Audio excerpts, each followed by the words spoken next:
throughout my music journey as an artist, a lot of my commercial work was in football. A lot of it, like in terms of, I did a rap for the Carabao Cup final, which aired before the final. I did a rap for the Europa League final, which aired before the final. I've been in the FIFA games like 4 or 5 times, including launching one of the FIFA games. I've never really considered rapping as my gift. I've always considered making connections as my gift. We want to be the connection point for all things that are good in the beautiful game. And at its core, update the agency model. And I saw that they only heard from their agents, generally speaking, when the transfer window opened. Nexus Football Group was made to challenge that. So tell me a little bit about that in terms of like your experience with agencies. I'm sure you've dealt with agencies as a recording artist, and then I'm sure Harry also has experiences working with agencies as a talent. Like I say, it always goes back to maximizing their potential. So I think just there's no criteria to this is the type of footballer. As long as you have a talent and you have a love for football, you deserve a chance. That's the idea. Hello and welcome to the Sports Pundit podcast, the show exclusively for the people shaping the future of sport. Driven by my curiosity working within the industry, I started this show to host conversations with decision makers from the MLB to the ICC, unpacking their strategies and industry shaping ideas. On today's episode, I'm joined by Avelino, a rapper known for his sharp lyricism, deep wordplay, and cultural influence far beyond music. From his early freestyles on YouTube to collaborations with Stormzy, Wretch and Skepta, Avelino's journey has always been about using his voice to represent something bigger. Now he's stepping into a new arena. Alongside presenter Harry Pinero and football entrepreneur John Loaiza, Avelino has co-founded Nexus Football Group, a next-generation agency built to reshape the future of football representation. In this conversation, we talk about the lessons that Av brings from music into football, why the system needs disrupting, and how Nexus plans to elevate both the game and the people in it. So without further ado, let's get into it. Thanks for having me. I really appreciate it. Thank you. So just to jump straight in, where I like to start is to get a bit of a personal background. So maybe you can just give the listeners a lowdown on your career to date, getting into music, your love of football, anything you think's relevant to your journey to get to this point as a co-founder now of a football agency. Absolutely. So my name's Avelino, and how I describe myself as a being to people, I say football's who I am, music's what I do. You know, it's a beautiful form of expression, music that I still to this day enjoy. And started making lyrics about 15 years old. Played football, obviously, before that, didn't quite, become a professional footballer, clearly. But in doing what I do now, I have much more of an impact on the beautiful game than I could have ever had as a player. I started making music at 15. I'd say I turned professional. I've done mixtapes. I've dropped my debut album not too long ago, actually, about 4 years ago. I did a famous freestyle rap on Charlie Sloth's Find a Booth with Wretch, which at the time was the most viewed freestyle in internet history, which is a great feat. I've really enjoyed doing what I do. If you ask me what is my kind of rap, it's more introspective. It's just straight British rap. I'm known for my wordplay, lyricism. I've worked with top artists in the UK and beyond, people like Stormzy, Skepta, Rich, Dave, Hit Boy over in America, amongst many other brilliant artists that it's been a pleasure to spend time with and create with. My debut album was God Save the Streets, which meant a lot in terms of my own personal story, growing up in the streets of Tottenham, my experiences. And my idea behind that album is like, what's the best thing I can make out of all of the worst things that's ever happened to me, And that was the album at the time, God Save the Streets. I really tried to transmute challenges into something beautiful, a project, and it did great. #1 independent album in the country, #1 R&B and hip hop. I think it was #1 iTunes. I think it was number 12 in the pop charts. It was a really good experience. I think it was Independent Album of the Year, the AIM Music Awards. It was brilliant. The title Sex Pistols inspired, and I was really privileged to have Glenn Matlock from the Sex Pistols play some guitar on my album as well. And throughout my music journey as an artist, a lot of my commercial work was in football. A lot of it, in terms of, I did a rap for the Carabao Cup final, which aired before the final. I did a rap for the Europa League final, which aired before the final. I think it was in 2018 or 17. I've done that kind of thing many times. I've done campaigns, social media campaigns, all sorts of different types of commercial campaigns in and around football. I've been in the FIFA games like 4 or 5 times, including launching one of the FIFA games around the world, which was amazing. And I guess to me, when I look back, everything makes sense looking back rather than looking forward. To me, looking back, that says on my subconscious, just always wanted to be close to the game. Football's my life, Mhm. Beautifully, naturally, it's led to this point where I've co-founded Nexus Football Group, and I'm very sure that this was the natural next step for me. And I believe it's what I'm here for. I have that feeling every day when I wake up and before I go to sleep. Yeah. You mentioned like taking inspiration from the Sex Pistols in the name of the album. Yes. Is that a skill that you pull on here as well, where you're constantly trying to take different things from different genres? Yeah, yes. Because also the name Nexus Football Group is like the wider word Nexus. I'm like, I looked at companies of inspiration, of course, and I almost saw this almost manifesting quality in terms of the grandeur of the company and what they represent. You know, like for example, maybe this is just how my brain works. You know, like I've always said that when people talk about my ability to rap, I've never really considered rapping as my gift. I've always considered making connections as my gift. You know, Mm-hmm. and so for example, one of my key traits in my rapping is the layered sort of connections in the lyrics. That's just how my brain works with connections. You know, so I wanted a word that sort of reflected what we want to be and what we want to do. We want to be the connection point for all things that are good in the beautiful game. And, you know, at its core, update the agency model. Because like I said, that being a recording artist, I was also very close with footballers. Footballers were my friends. And I saw that they only heard from their agents, generally speaking, when the transfer window opened. Nexus Football Group was made to challenge that. I'll go into more detail once you ask. But the purpose behind it, that I was looking for the perfect word to express that sort of connection point. I want it to be the intersection of football, culture, tech, and bring all these things together. Nexus was the perfect name that reflected that connection. Yeah, and in terms of bringing things together as well, like the trio of co-founders for Nexus is almost like three names you pick out of like a random lucky dip if you're just reading it for the first time. So like, tell me that story. Like, how did you three meet and come up with this concept that you wanted to start an agency? Yeah, so it's brilliant, man. So I think first of all, aligned values. I think we're really aligned in values. That's first and foremost. And then after that, I'd say probably serendipity. And then me and Harry Pinero was one of my best brothers for many a year now. We was really close, you know. But I met Harry at a shoot one time, and then next time I saw him was at a Man United game, and I was like, "Oh, you're a Man United fan too." And then since then, we just became really good friends for many years. So how I met John, so I have a project that I'm working on in the Africas, and my business partner is an Emirati from the UAE, and I was speaking with Qataris regarding a partnership, and he was a partner of the Qataris. Mm-hmm. And the Qataris came to visit me, then went back to Qatar, but John was still on the ground here in the UK. And we spent time together just regarding the project, etc. Spent a lot of time with him, went to some football matches, talking football, etc. We created a great friendship and we started to understand each other's synergies and understanding where there was synergy between us. And then I started to learn of his extensive network. He had this unbelievable network in Latin America. Obviously, I had a strong network here. So the idea was just that we need to put this together. We also had aligned beliefs in terms of giving players opportunities around the world, democratizing hope, almost using football for that purpose in terms of it reaches the unreachable like nothing else I've seen. We came to the conclusion that we got to start an agency. We got to update the agency model and do things different and have a greater interest in legacy than anything else. And the grounding belief that we want to help maximize potential and push the game forward, right?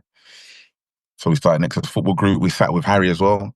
And then we sat with Harry in Qatar. We sat together and we spoke about Nexus Football Group as a concept and what it means and why we want to do it and how we can contribute to the game. And there we have it, because obviously Harry was a good brother of mine. I introduced them to. And there we have it. They had instant chemistry. Obviously, I had known John because I'd spent some time with him. They had instant chemistry. And it just felt like the right thing. And it's like now that I'm looking back, that's why I used the word serendipity earlier, because it's like, the way we complement each other with different strengths is brilliant. I can't say that I masterminded it. Maybe the subconscious was at work, I don't know. But I don't think we masterminded the details. I think things just fell into place. So what skills in particular is it that you think first Harry and then John bring to the table for Nexus? So John is our COO. So he's Mr. Operations, Mr. Discipline, Mr. Get Things Done, and Mr. Organize. He's the how to my why, you know?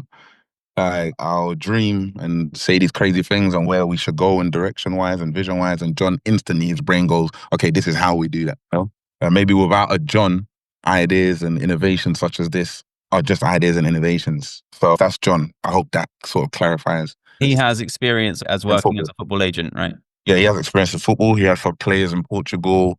He had some challenges and experiences in the past in football with his contacts in Europe.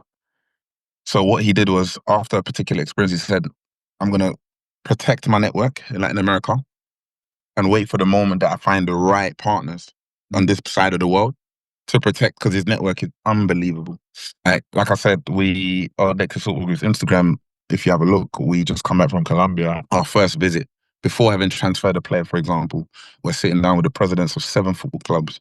They're opening their doors to us and welcoming us like family, you know, which is a beautiful thing. And already Colombia in particular has a special place in my heart just for the hospitality. That's credit to his network, from club presidents to directors, sporting directors, commercial directors, scouts. We have a scout at Nexus Football Group on the ground out there, which is incredible.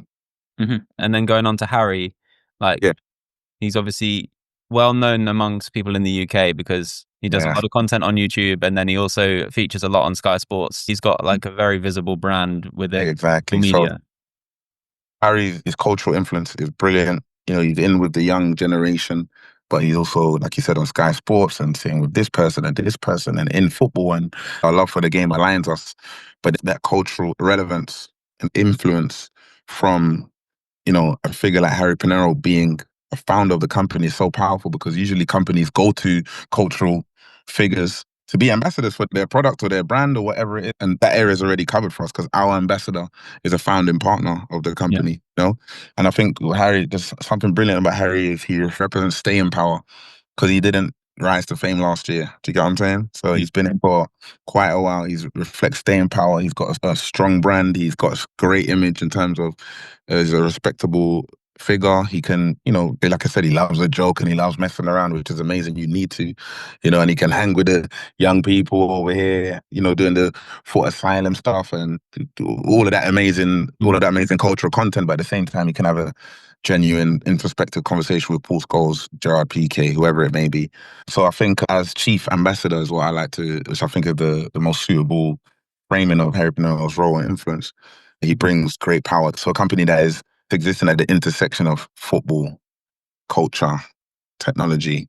You know, that blend is embodied in the co-founding business. It's embodied in the co-founding partners.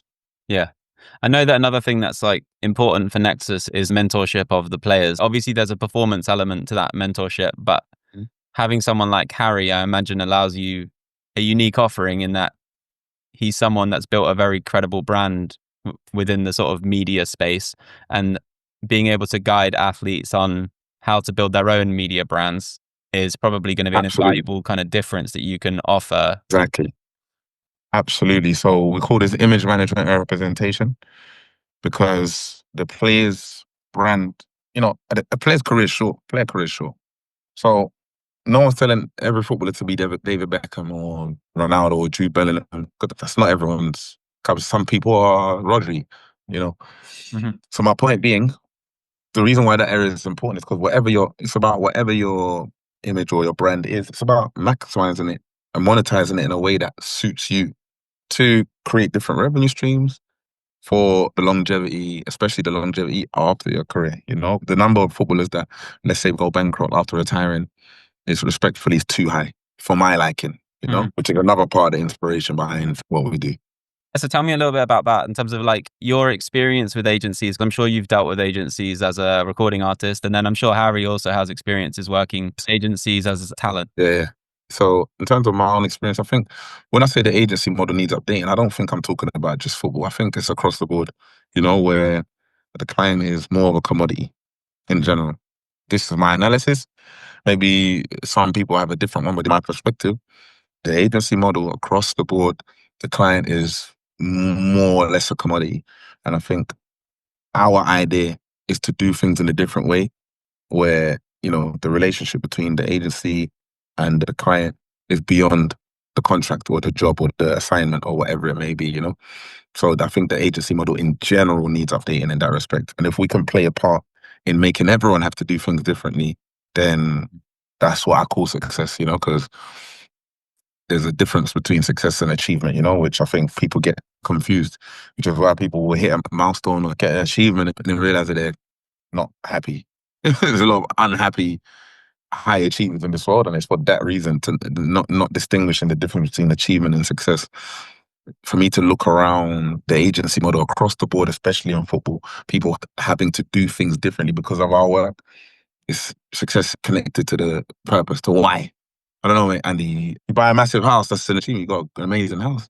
But then I guess the success would be the fact that it houses your loved ones. Mm-hmm. That's the success part. You know what I mean? So yeah. Yeah. So in terms of Nexus, what does that success look like for you over the next, I know it's a very long-term vision, but let's say within the next 3 to 5 years, what does the sort of medium-term success look like for Nexus?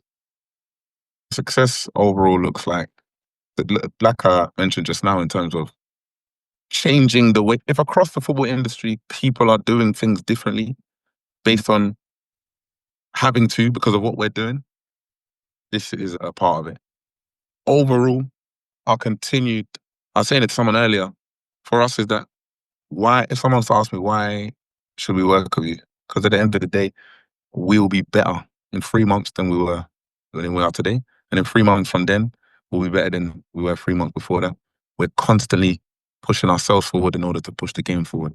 So in a nutshell, success in 3 to 5 years, if other companies and everyone else is starting to have to do things differently and look at players as more than just commodities because of the impact we're having in the game, is success, you know? And for us to continue to help people maximize the potential. You know, a ton of transfers, but beyond the transfers, a ton of progress with the players we're working with because of the pathways we've laid out for them, the support structures we've put in and around them. I mean, one of the big focuses in the kind of communications I've seen around Nexus is about sort of next gen talent and maybe like unearthing talent that's not been discovered or like fully realized. So like you mentioned having a scout in Colombia and strong ties in that region. What does the sort of profile of a Nexus athlete look like in your mind? The profile of a Nexus athlete looks like someone with talent, you know, at the end of the day, but also someone with ambition, talent and ambition, you know. And but at the same time, look, it happens sometimes. A player will be identified as having a talent, but will be sort of put to the side because, you know, a bad attitude or whatever it might be. But even that footballer, you know, maybe just needs support. You know, maybe just needs support. Maybe just needs to see the world differently. My friend Henry Pinero, who was known for discovering Luis Diaz, and he was talking about, I won't say the player's name, the young boy from deep in Colombia, and his mother was sadly killed. He went a bit off the rails. He was a super talented footballer. But Henry went out of his way to support the kid. And what he did is a young kid, like I think it was, from what he said, it was 12, 13 or something at the time. And all he did was give the kid extra support. He used to motivate the kid to transmute that sort of pain into something good by always saying to him, his mother's watching him, his mother's an angel, supporting him. He just used to use it to push the kid to do good. Now, maybe in other situations, other coaches or other people, football might have looked at that kid and said, he's off the rails. But, you know, it's also about those kids that maybe a lot of kids coming from underprivileged backgrounds, a lot of players coming from underprivileged backgrounds. Yeah. Have had a lot of challenges and they need help. So like I say, it always goes back to maximizing their potential. So I think just there's no criteria to this is the type of footballer. As long as you have a talent and you have a love for football, you deserve a chance. That's the idea. Yeah, and in terms of like you make a good point, right? A lot of footballers come from underprivileged backgrounds, and you can probably relate to them in a way that like a typical football agent can't, in terms of just from your own personal story and your own 100%. personal kind of career growth, and the fact that you've probably gone through, although within music rather than football, you've gone through a lot of the same things, and you probably had to overcome a lot of the same problems, like bad actors trying to guide you off the right path. Exactly. Yeah, absolutely. And it helps a lot when we're sitting down with parents of the footballer. It helps a lot. Just some things that don't need to be explained, and they're already understood just because of shared experience, shared learning. You know, like when it comes to even wealth management, we have wealth management for footballers. We've got a wealth management partner with over 30 years experience. And it's like even how to frame that to a young footballer. Myself, Harry, were really suitable people to sort of work on those programs because I've been the kid from the inner city environment that used his talent and one day saw a paycheck that was bigger than anything he's ever seen. You know what I'm saying? And had no preparation, financial literacy or whatever you call it to sort of deal with that or know what to do with it. But then I know, for example, when we're talking about wealth management and long-term investment and all of these things for football, it's not about talking about words like security. You have to frame it a certain way to the kid. You got to say, you got to say things like, you know, this is not about not buying that flashy car. It's about saying you deserve the flashy car because you earned it. But this is about being able to live that lifestyle 4 years after you stop playing football. You know, this is about, you know, stuff like saying to a young kid, okay, Kylian Mbappe is invested in this, and owns this in the club. Harry, we see you as a top player. You should look after your finances long term as top players do. You know what I mean? So I guess myself and Harry, not playing football, but having that similar trajectory of, you know, just having nothing, I guess. And then to one day, okay, paycheck, that's more money than we've ever seen. Without this sort of preparation mentally, you know, or whatever the most accurate word is. To then maybe not making the best decisions or whatnot. You know, I guess we're very well placed to support these players in all their experiences as they transition from underprivileged backgrounds to situations of money and sort of being well known. Yeah, I mean, it kind of comes back to that point you made earlier about not treating them as a commodity, right? And trying to provide a holistic service that covers them on all bases. It doesn't just think of them as a footballer, it thinks of them as a human being. Yeah. And bro, at the end of the day, this is business, right? So at the end of the day, you support a footballer, even for someone that's got a purely business perspective. You support a footballer, help them maximize their level. Okay, it may be more delayed gratification, but it's only better for business in the long term. Mm-hmm. Because Jeffrey Lerma didn't move for 25 million in his first move. Yeah. You know, he moved first to, I think it was Italy or something. Mm-hmm. For maybe 1 mil or 1.5, whatever it might be, a couple of 1 million moves or whatnot. And then he gets the big move after. So the more you support these players, the more you can have a vision long term, you know, you're actually making investments into not just for your own gain, but for these players to reach their best level and make as big an impact as possible as they can. The greater we can help these footballers be, the bigger the ripple effect is going to be in the world around them. You know what I mean? And in terms of like, you talked about Lerma like making multiple moves, right? So he's come over from Colombia to Europe and then moved from maybe, let's say, Italy to the UK. Like that's a lot of transitions, right? From a cultural perspective.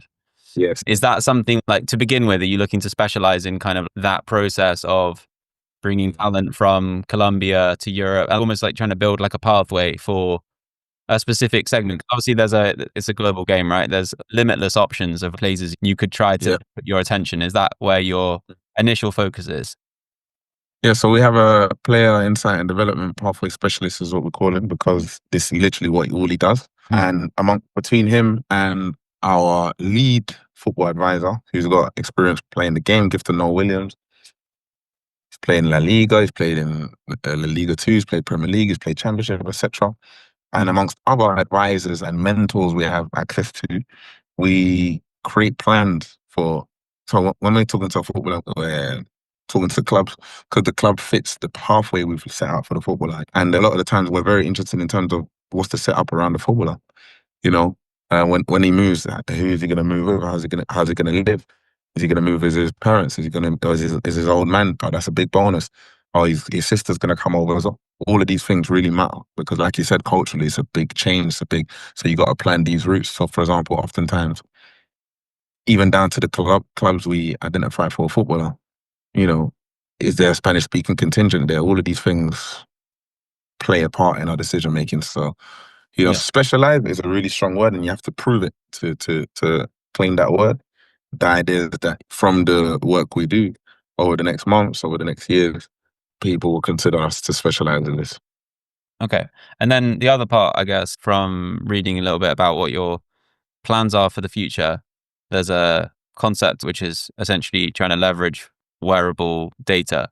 So it's great to kind of get your perspective on what the idea is there first, and then maybe what inspired that idea as well. Yeah, so the idea is that they are in football, even at the highest level. Maybe someone watching this back might disagree, but generally speaking, I believe this to be true.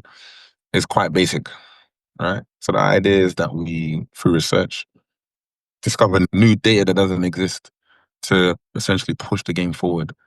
Why is this important? Because when we communicate about a footballer from the Americas, the Africas, etc., to a European audience, one thing that prevents a club from taking a chance is the limited amount of information. And let's be honest, the biggest companies are the companies with the most data. Why? Because it's so powerful.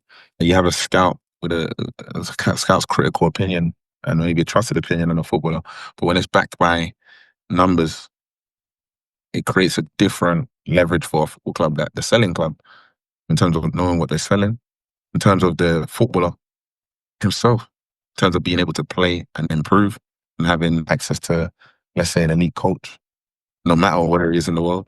There's so many reasons why it's essential that we invest so heavily into the research of data and information. What new data can we bring to the game? This is the whole reason why we're into technology. This is what we do when it comes to wearable devices. And that's the whole ethos. It's about discovering new data for player development and global health. So is your plan to create a new wearable, or is your plan to embrace different technologies and bring them to places maybe where that technology is not currently being used? Precisely the second part, precisely. The research is the foundation of our technological endeavors, because our belief is that human performance and global health are subjects that we need to keep learning about. So even if we have a breakthrough and have a device that we produced, it cannot stop there. We have to keep learning. So that's our interest. That's what we see. That's what we're doing. I guess the other part, which is maybe even harder to track, it goes back to that element of the relocation and the adjustment to different environments and the psychological markers, which are not really measured at all as far as I'm aware, at least not in a consistent way. Maybe certain clubs have their own measurements that they take, but I don't think there's like a agreed upon measurement. Not that I'm aware of either. And that's the beauty of, I guess, information and research. We need to keep learning. These questions we're asking, there's answers to them. The answer may not be there now, but, the quality of the answers depend on the quality of the question. So let's keep asking questions and keep learning. Yeah, because I mean, like, you sometimes get certain individuals where if you put them into a more difficult environment, like some people swim. Exactly. And sometimes someone doesn't necessarily stand out until you put them in a difficult environment, and then they're actually just as good. Exactly. Absolutely. It happens that's a big thing in football. Like, sometimes maybe, like, I remember when I was a kid, I was unbelievable in training. Yeah. In training, I was unbelievable. And for whatever reason, when they came to match day, I just wasn't quite the same. It's funny. I was chatting to Dimitar Berbatov, right? Okay. And what was he talking about? He's talking about his touch. So I'm like, Berber, your touch, let's be real, man. Forgive the glazing, but your touch is unbelievable. When it comes to control of a football, surely that's the maximum level, and it only is as good, not better. Surely the players with a brilliant touch and the superb touches in football history, you're all on the same level. So surely it doesn't get better than that. And then so I asked, are there any other players on your level? And he said, yeah, of course, I think I've got a great ability to control the ball. And there's other players that I see on this level, Bergkamp, Ozil, he said.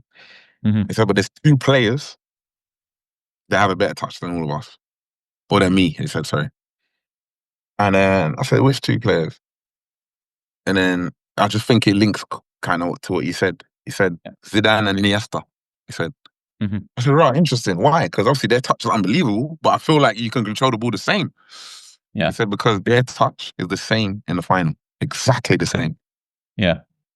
So it's exactly the same, So I just thought, it just came to mind because I thought it linked back to what you said in terms of you put the people in different situations and react differently. So Berber was basically saying that in the final, his touch wasn't the same. But theirs was. I mean, I'm a Spurs fan. You're obviously from Tottenham, Man United fan. Europa League, Yeah, I think, is probably the perfect example of the quality drop yeah. to the final. Yeah, exact. There we go. Because you'd be struggling to say any player was playing at their peak level in that final. Absolutely not, man. It's from United's perspective. I think United would have been disappointed with that game, but it's what it is. I can never be mad at Tottenham. Anything with the word Tottenham in it, winning. Yeah. It's Yeah. nice to finally win something. Exactly. Cool. Absolutely. Well, we've come in towards the end now. So if there's anything else you really wanted to mention or anything you want people to look up or take away from the conversation, now's the kind of a chance to point them to or flag something. I guess, Nexus Football Group. You can follow us on LinkedIn, follow us on Instagram. And I guess the most important thing is just that reiteration of why we do what we do. We believe in the maximization of potential. We believe in the elevation of people, and that shared belief between us internally will sort of drive our future. Every move we make, everything we do is grounded in that purpose, and we're really excited and glad to be able to work together and work in football. And now we have the transfer window, so we're just really busy communicating about footballers and finding the right placements for them. And I think it's a great feeling. It's a great thing to before going to bed, I get the feeling of it's bedtime, I gotta go sleep. I want to carry on doing what I'm doing. Yeah. At the same time, I'm also I can't wait to get up in the morning. Going to bed being I can't wait to get up in the morning to go again. It's a wonderful feeling that I wish for all people, you know what I mean? So this is what this gives me. So thanks for your time. Thanks for your time. I really appreciate speaking to you. And it's been, I love talking about what we do. I love talking about football. And thank you. Yeah. The best of luck. Absolute legend, my man. Thank you so much for your time, brother. Yeah, I really appreciate it. Thanks for listening to the Sports Pundit podcast. I'll include more info about the guest and the topics covered in the show notes. And you can also find my LinkedIn profile if you'd like to connect and let me know what you thought. Visit sportspundit.co to find previous editions of the podcast, access the newsletter, and to sign up for our WhatsApp group and see upcoming social events in cities around the world. See you again soon.